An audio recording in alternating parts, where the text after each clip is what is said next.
On the edge of a hot, dry desert, there was a deep, cool oasis. A pool of fresh water with coconut trees on the bank tempted those who passed it to stay and rest from the harsh sun. Over the years, a market grew beside the tranquil pool, selling goods to travellers. The market prospered and soon developed into a small village. The people of the village relied on the pool to quench their thirst, wash their clothes and bathe themselves. Their cattle drank from the pool, and the villagers used the water to give life to seeds they had sowed in the weak soil surrounding the oasis. They stripped the coconut trees of their bounty and dug holes for their waste. As the years passed and the village continued to grow, the task of keeping the water of the pool clean became more and more slavish. The villagers began to fall ill. Had it occurred to the villagers to move their homes to greener pastures, their lives would have improved dramatically. But with minds closed and hearts unprepared for change, the residents of the young village failed to see this. So, year after year, they waged a hopeless battle with nature.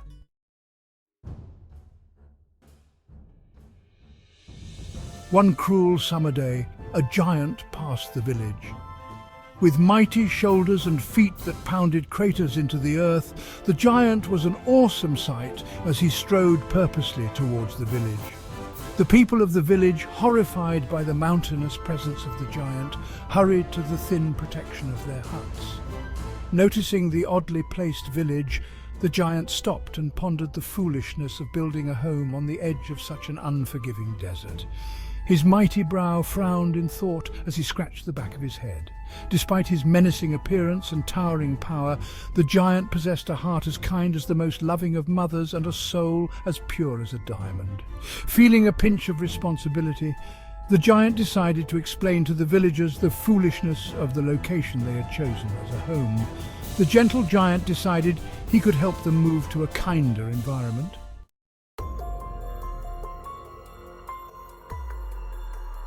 He knelt beside the pool and reached out to the villagers with a hand that could flatten any hill. The narrow-minded villagers ran and hid.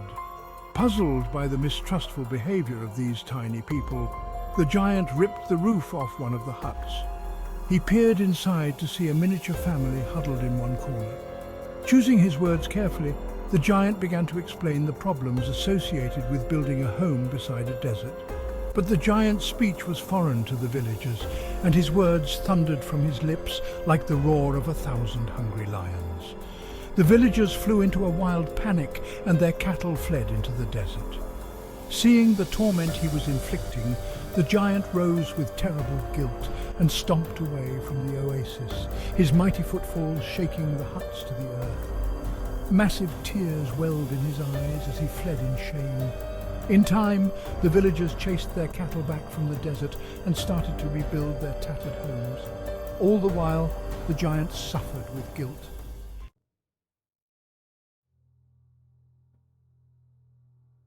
He decided he could not leave the village on such ill terms, as his intentions were so good.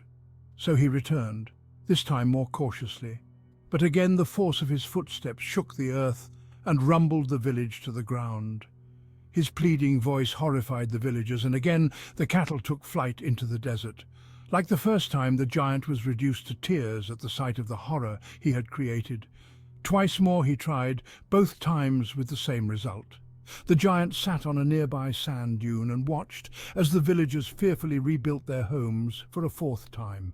His heart ached and his hands shook with frustration. He only wanted to help, but the naive villagers hated him with a feverish passion.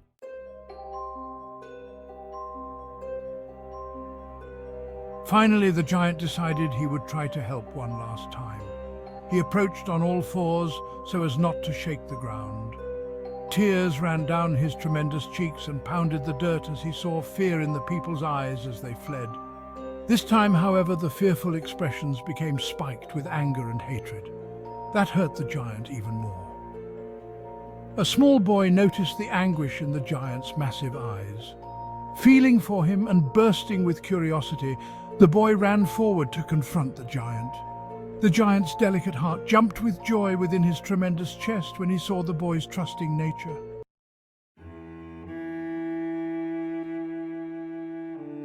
Quickly, before the boy could lose heart, the giant snatched him up in his powerful hands. Raising the youngster to his face, the giant failed to realize how tightly he clung to the small boy. Tiny and bloody, the giant knew at once that the child was dead. The pain was too much as he gazed down on the broken form of the boy on the palm of his colossal hand. The giant laid back his head and wailed a terrible roar that shook the world. The villagers screamed in panic as they ran for their lives. Gently, the sorrowful giant lowered the boy to the ground. The boy's mother rushed to her son and gathered him in trembling arms. She stabbed the hated giant with a denouncing gaze and cursed him with words that were lost to his ears. The agony was unbearable.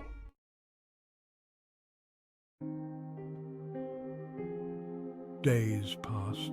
The villagers mourned the loss of one so young and again rebuilt their ill-placed homes.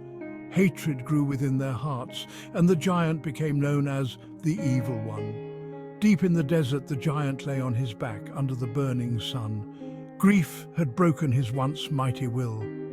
There was nothing the giant wanted more than to lie still and die. He watched the gathering birds above, circling patiently, awaiting the giant's final breath. He considered the scavengers a comforting sight. Justice delivered from above. He welcomed the arrival of that equity.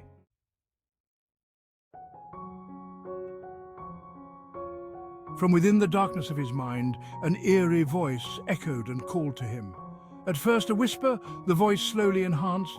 The volume mounted louder and louder, then soared through every chamber of the giant's tortured mind. It was decidedly the most beautiful sound the giant had ever heard. At first the giant thought it was an angel, coming to rescue him from his misery on this world, but the voice called for him to rise. Although he felt he could not, the voice seemed to drive him. Standing with shaking knees, the giant listened as the voice demanded he return to the village one more time. The giant moaned and pleaded with the voice to be set free from his terrible body. His heart was so kind, yet his mountainous body so cruel. "Obey my words and you will be set free," called the ghostly voice. "But what of the villagers?" replied the giant. "They hate me. How do I repay the evil I have done?" "Obey my words," called the voice once more. "Obey to the letter and all will be well." The giant nodded submission. "Return to the village," demanded the voice.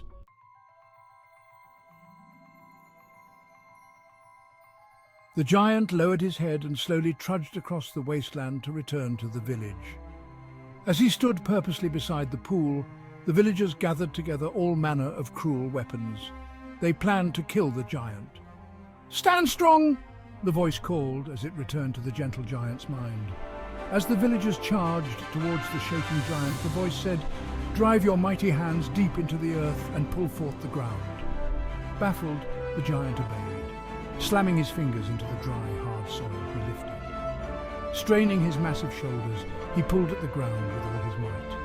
The people shouted and stumbled as the giant ripped their village free from the earth. Dragging backwards, the giant pulled and pulled until the entire landscape surrounding the village was uprooted and was across the earth. "East!" cried the voice in the giant's mind. "Drag them east, and I will guide you to your destiny." The villagers clung to one another as the giant stretched the earth over one shoulder like a titanic sack of potatoes and dragged the entire village east. It slid across the world like a tremendous blob of ooze, rising and falling as it was dragged through valleys and hauled across mountain ranges. Days passed and still the giant laboured at his monstrous task. The people of the village were horrified as their homes trembled and the world slid past. Finally, the giant approached the ocean. He dragged the uprooted village into a profound valley that spewed onto a golden beach. The air here was cool and the land a deep, rich green, bursting with vegetation. Lakes nearby and rivers running through the spawning land meant that fish would be plentiful. It was at this place the ghostly voice returned to the giant. "Set the village down here and climb the near side of the valley," called the voice. "There you will find a cliff that overlooks the ocean. I await you there." The giant, although tired and shaking from effort, obeyed the commanding voice. The village wobbled like a bowl of jelly as he set it down. The dirt that was the ground of the village sank into the earth and was replaced by rich soil crowned with fresh, lush green grass.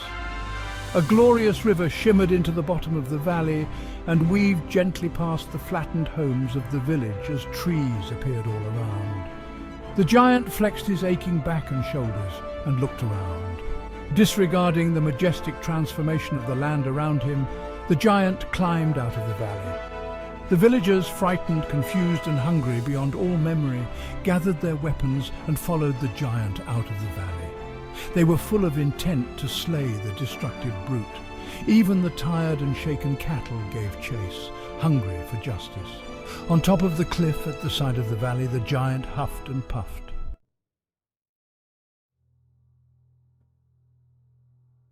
Before him, the ocean swelled. Out on the water at the horizon, massive black clouds bubbled and rolled angrily towards the land. An old man stood before the giant. His white hair and long silver beard swayed in the rising breeze. He wore a white robe and leaned on a crooked staff. He smiled at the exhausted giant. "You have done well," said the owner of the ghostly voice. "But I am still large," sobbed the giant, "and the villagers come to kill me even now." The old man nodded and smiled. He turned and walked to the edge of the cliff, raising his staff towards the storm that approached across the ocean. "Lift your mighty arms to the storm!" cried the silver-bearded man, as a chill wind picked up from the water below. The giant raised his arms as the villagers gathered behind him with murderous intent. Even the cattle stood atop the valley to slay the giant. The wind grew stronger and stronger, and thunder boomed from above. The old man turned to the giant, who stood with outstretched arms toward the now raging storm. "Let yourself go, my friend," he instructed. "Your time here is finished." With that, the giant closed his glistering eyes. A brilliant bolt of lightning cracked from above and struck the giant full in the chest. There came a tremendous thunderclap and the giant exploded with bright light. His massive body blew apart in all directions, but his form had changed. He had exploded into thousands of bright red apples. The large apples rained down on the earth. The cattle, smelling the sweet fruit, raced forward. They danced and kicked the air as they ate the lush flesh of the fruit. The villagers, too, overcome with hunger, danced as they bit into the apples. The taste was unbelievably sweet, and the rich juice filled their mouths as they celebrated the death of the hated giant. Gathering what they could carry of the apples, they flooded back into the valley and drank fresh water from the newly formed river below. Looking down on the relocated village from his place at the side of the cliff, the white-haired man smiled and vanished.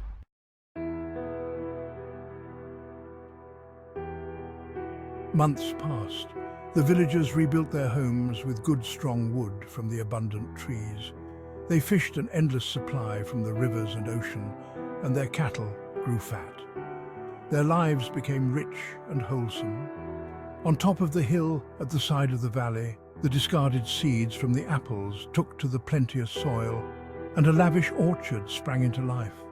The majestic trees of the orchard covered the side of the valley and threw forth apples aplenty all year round. It was in the form of that orchard that the giant lived on. Once a year, the villagers held a feast that celebrated the day when they all gathered together at the top of the cliff and defeated the hated and evil giant.